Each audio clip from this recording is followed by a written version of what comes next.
अध्याय 3 कर्मयोग।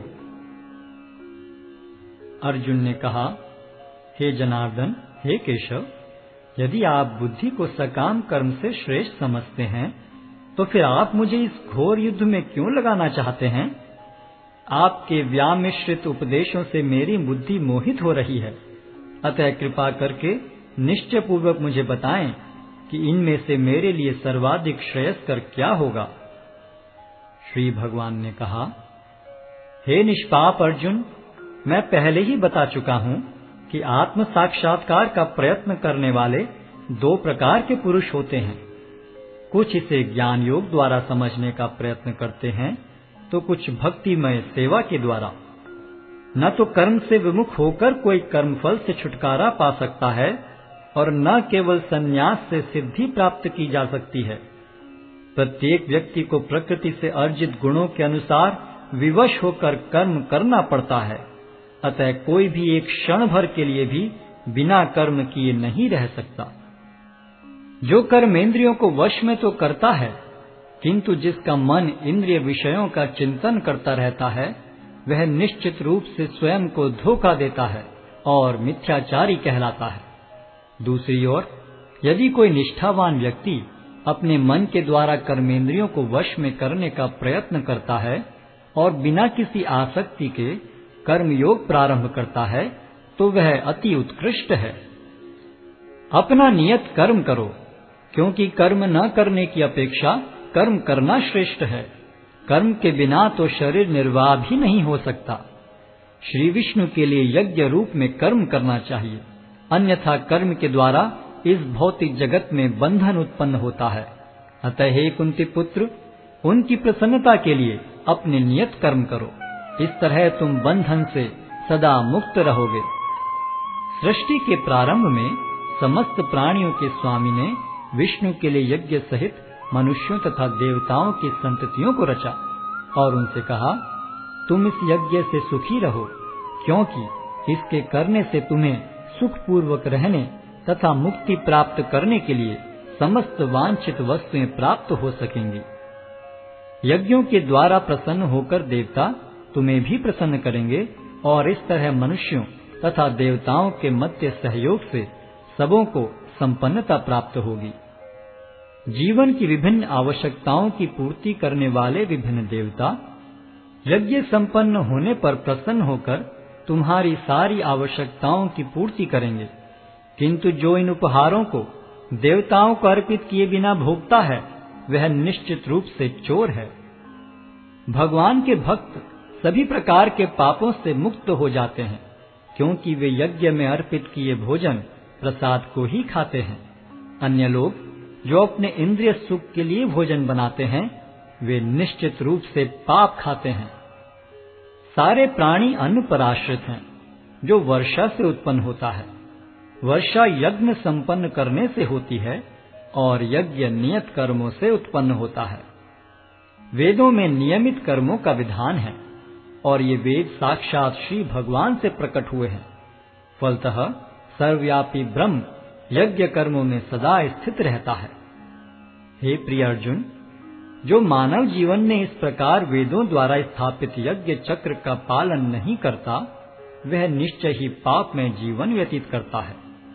ऐसा व्यक्ति केवल इंद्रियों की तुष्टि के लिए व्यर्थ ही जीवित रहता है। किंतु जो व्यक्ति आत्मा में ही आनंद लेता है तथा जिसका जीवन आत्म साक्षात्कार युक्त है और जो अपने में ही पूर्णतया संतुष्ट रहता है, उसके लिए कुछ कारणीय कर्तव्य नहीं होता। स्वरूप सिद्ध व्यक्ति के लिए न तो अपने नियत कर्मों को करने की आवश्यकता रह जाती है, न ऐसा कर्म न करने का कोई कारण ही रह जाता है। उसे किसी अन्य जीव पर निर्भर रहने की आवश्यकता भी नहीं रह जाती।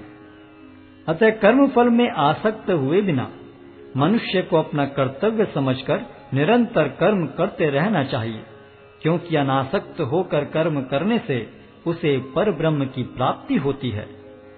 जनक जैसे राजाओं ने केवल नियत कर्मों को करने से ही सिद्धि प्राप्त की, अतः सामान्य जनों को शिक्षित करने की दृष्टि से तुम्हें कर्म करना चाहिए।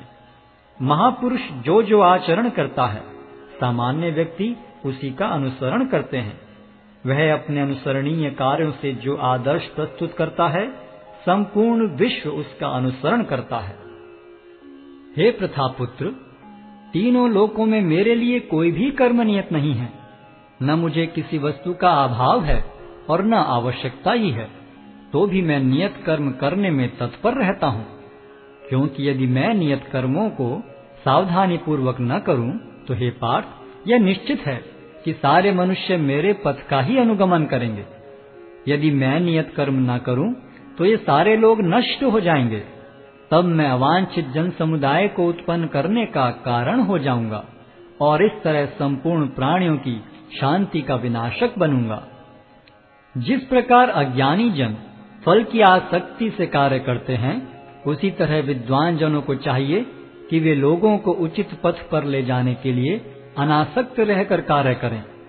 विद्वान व्यक्ति को चाहिए कि वह सकाम कर्मों में आसक्त अज्ञानी पुरुषों को कर्म करने से रोके नहीं, ताकि उनके मन विचलित न हो, अपितु भक्ति भाव से कर्म करते हुए वह उन्हें सभी प्रकार के कार्यों में लगाएं, जिससे कृष्ण भावनामृत का क्रमिक विकास हो।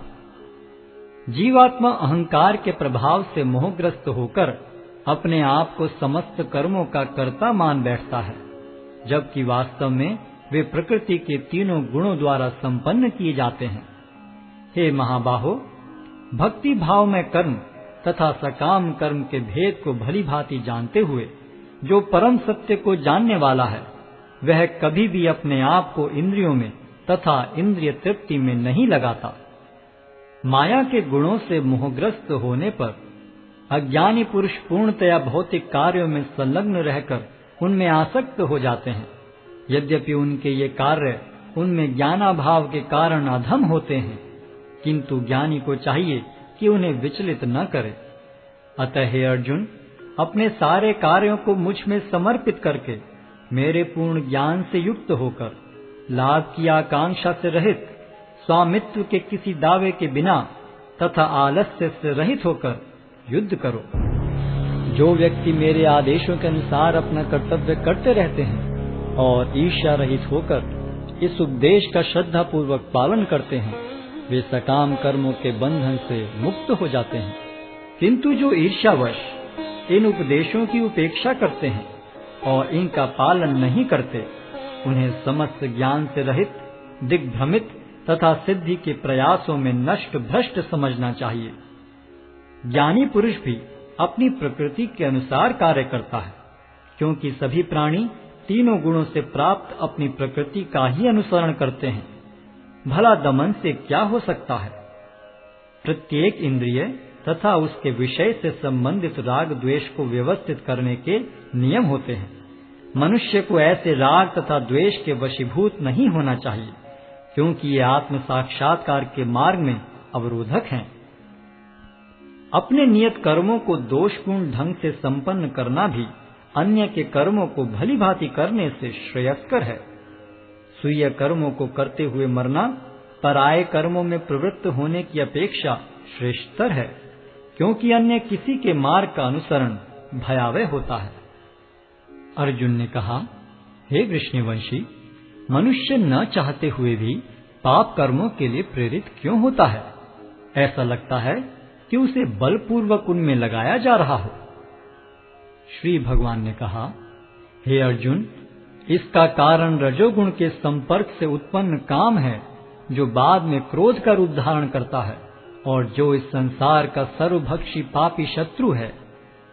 जिस प्रकार अग्नि धुएं से, दर्पण धूल से अथवा भ्रूण गर्भाशय से आवृत रहता है, उसी प्रकार जीवात्मा इस काम की विभिन्न मात्राओं से आवृत रहता है। इस प्रकार ज्ञान में जीवात्मा की शुद्ध चेतना उसके काम रूपी नित्य शत्रु से ढकी रहती है, जो कभी भी तुष्ट नहीं होता और अग्नि के समान जलता रहता है। इंद्रियां, मन तथा बुद्धि इस काम के निवास स्थान हैं। इनके द्वारा यह काम जीवात्मा के वास्तविक ज्ञान को ढककर उसे मोहित कर लेता है। इसलिए हे भरतवंशियों में श्रेष्ठ अर्जुन, प्रारंभ में ही इंद्रियों को वश में करके इस पाप के महान प्रतीक काम का दमन करो और ज्ञान तथा आत्म साक्षात्कार के इस विनाशकर्ता का वध करो। कर्मेंद्रियां जड़ पदार्थों की अपेक्षा श्रेष्ठ हैं। मन इंद्रियों से बढ़कर है, बुद्धि मन से भी उच्च है और वह आत्मा बुद्धि से भी बढ़कर है।